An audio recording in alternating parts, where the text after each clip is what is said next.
What's up guys, it's Cody over at Form First Fitness, just giving you another quick garage tutorial. Today we are going to talk about a dumbbell cyclist squat. So as you see, I have a small pair of dumbbells that I'm going to use to elevate my feet for a cyclist squat. This is a quad dominant movement. So all we're going to do is put the edge of our heel on some type of elevated platform. If you don't have an extra set of dumbbells, that's fine. We're looking for something about 2 to 4 inches off of the ground.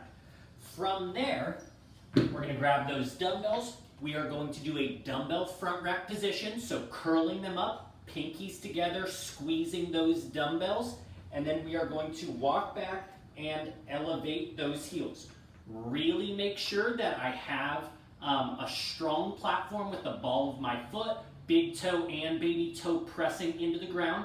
Elbows coming forward as I pull those dumbbells into my upper chest, and then you are going to throw those hips back and come into a deep squat. We're going to try to go a little below parallel if the knees are allowing it. Notice when I come down, my knees are still being thrown out. I am not letting them cave in.